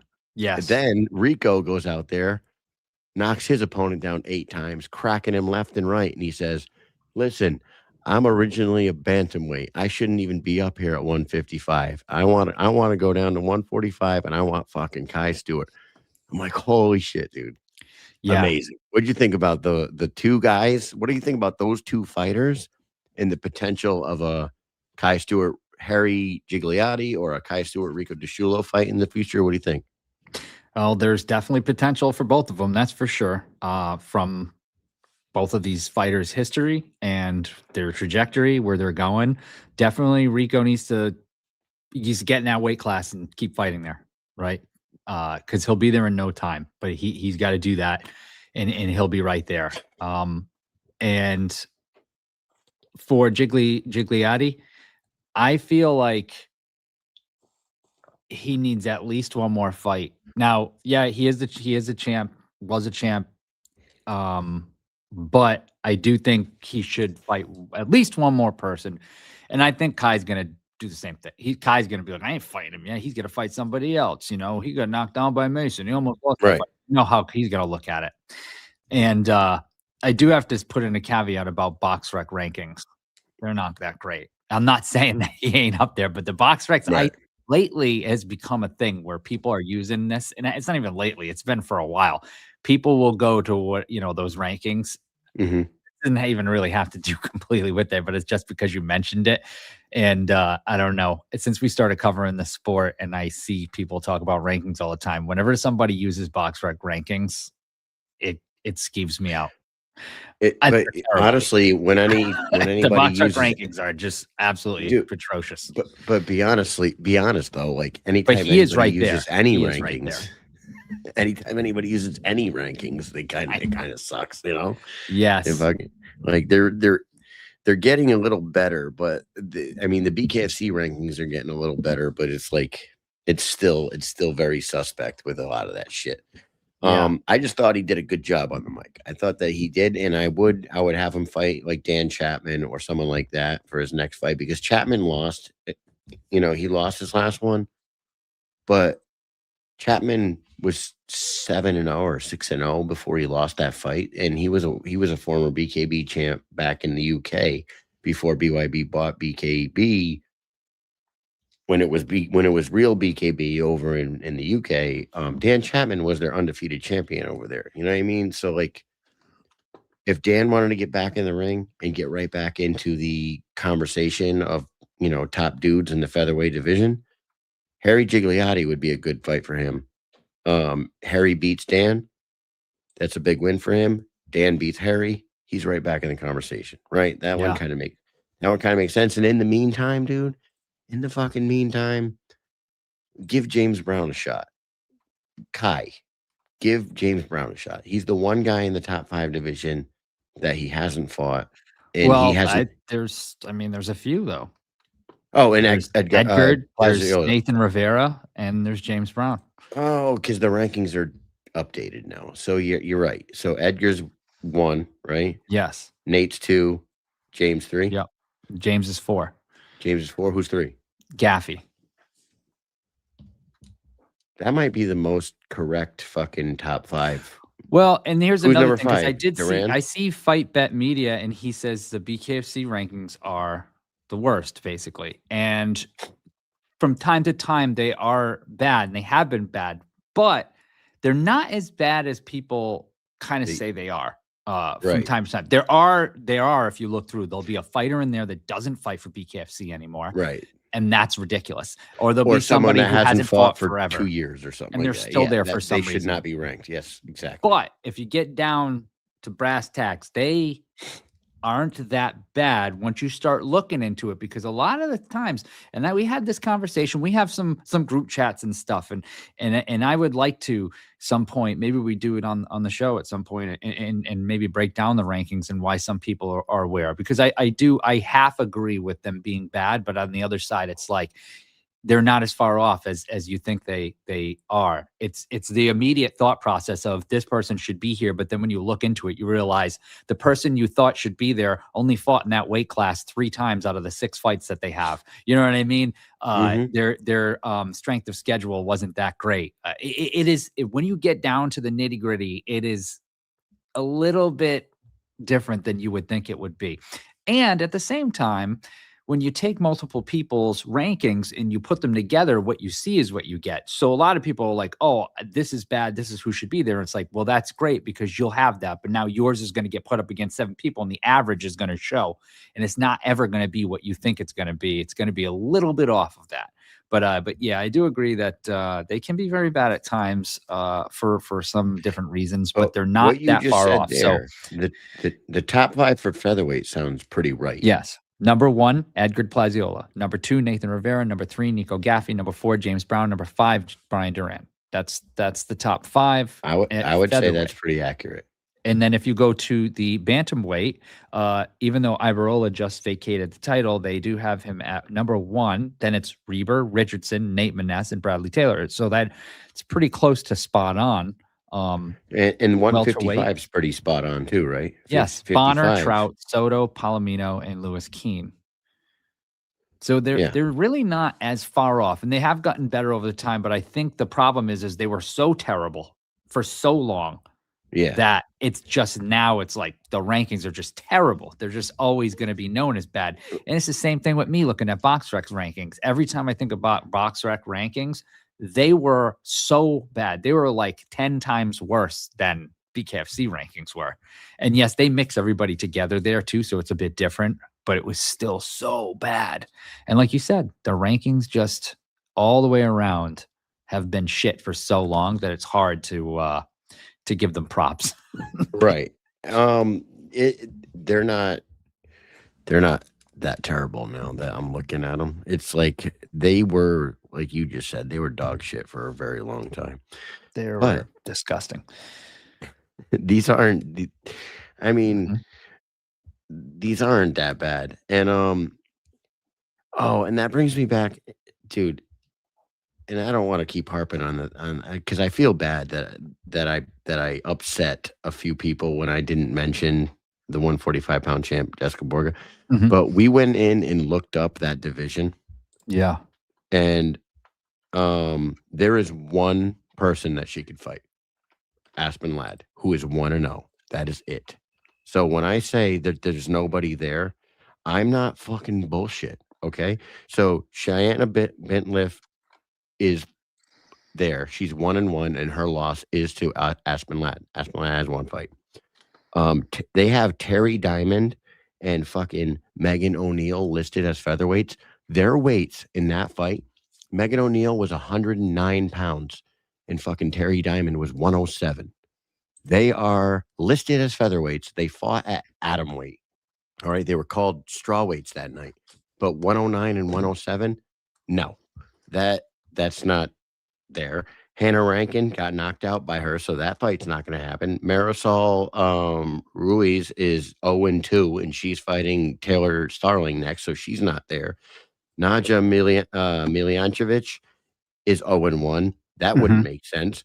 Deborah Melhorn is the one that beat Naja. She's 1-1. So I guess if you wanted to make a fight with Deborah Melhorn, that one could work because she's there. But honestly, and then there's the champ, Jessica Borga, and Aspen Ladd. Josette Cotton was announced signed, but she's not even listed as a fighter on their roster. So it's like, yeah, they're really like BKFC really needs, if they want to keep that featherweight division, they got to really focus on signing from some women like that. Because honestly, I completely fucking forgot that it was there. You know what I mean? And I'm sorry for that, but that is the truth. They got 1, 2, 3, 4, 5, 6, 7, 8, 9, 10 fighters listed. Marisol's not in that division. Terry Diamond's not in that division. Megan O'Neill's not in that division. And Katarina Liner's gone. So that's, 1, 2, 3, 4 fighters listed out of the 10 that aren't even active featherweights. So yep. Yeah, they got a big challenge on their hand to fucking build that one up. So, but yeah. They got to. There's got to be. So much time has passed. I'm very surprised that there isn't more 145-pound women fighting.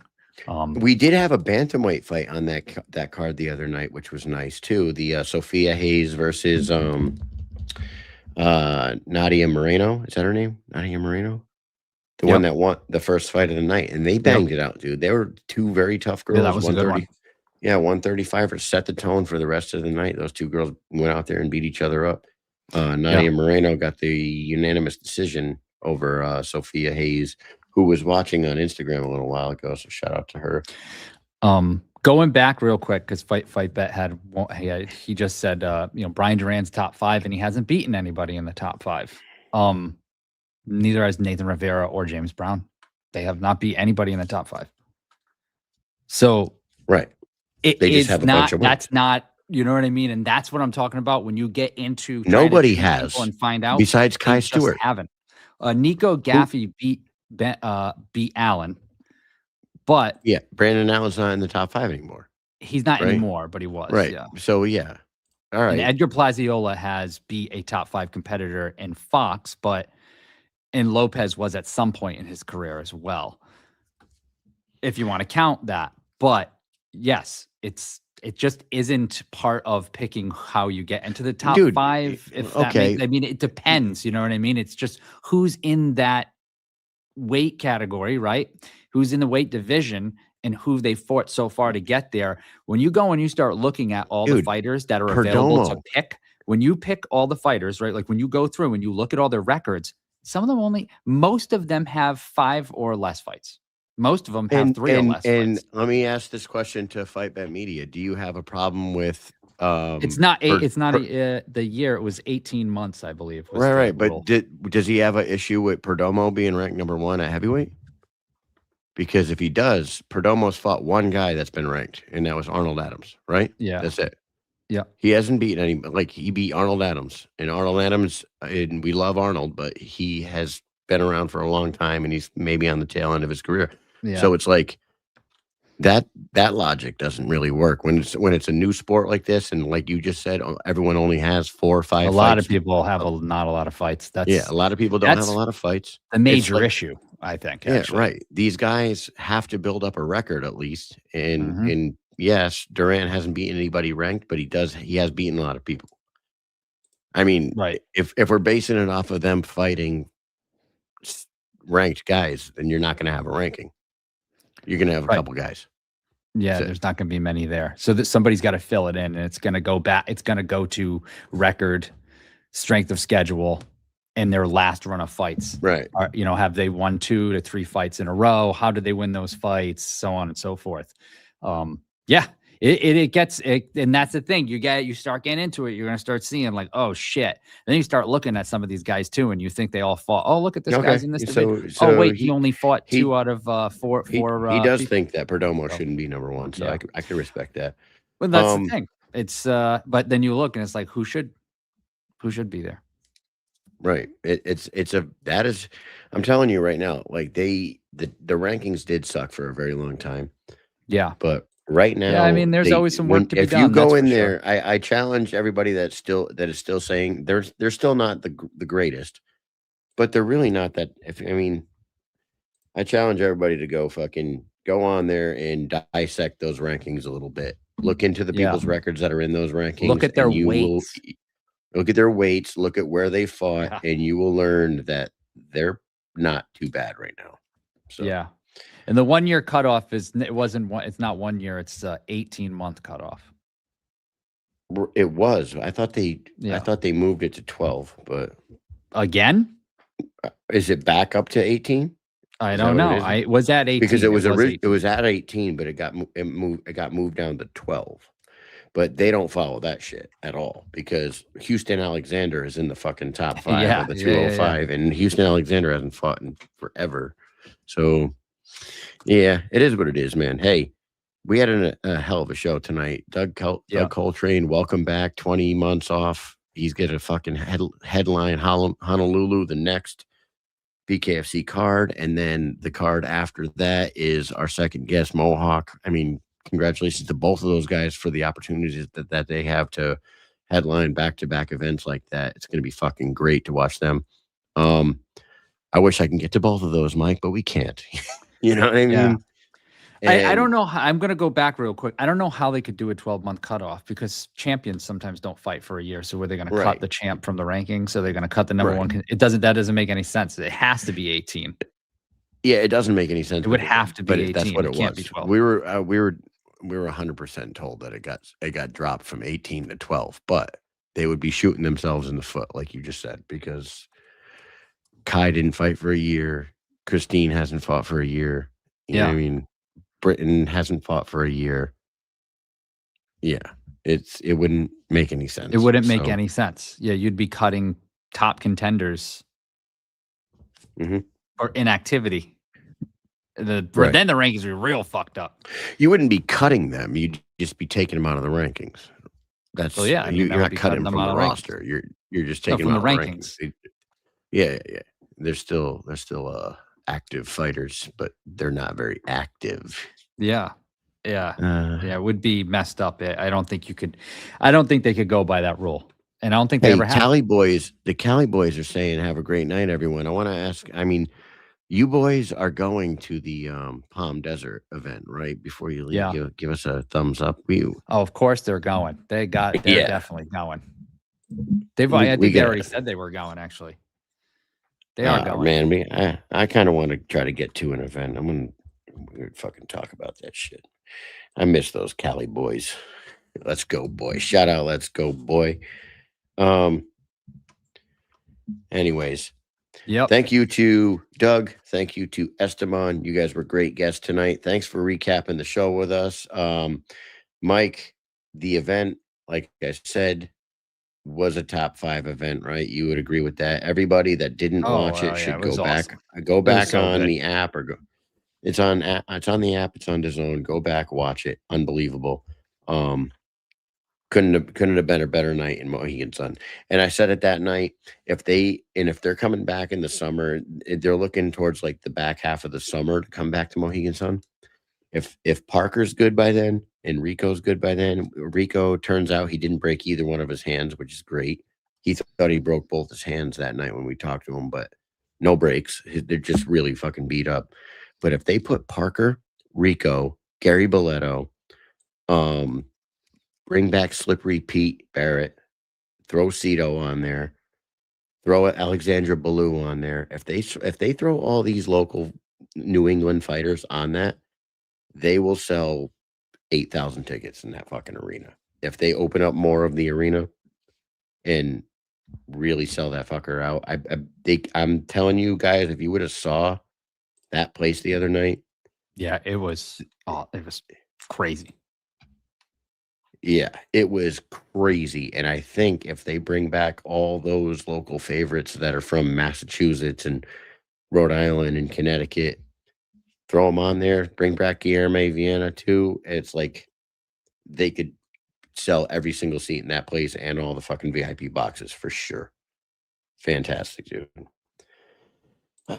Anyways, cool. last thing before we go, we just got to shout our sponsor out one more time. Go to fullblastclothing.com.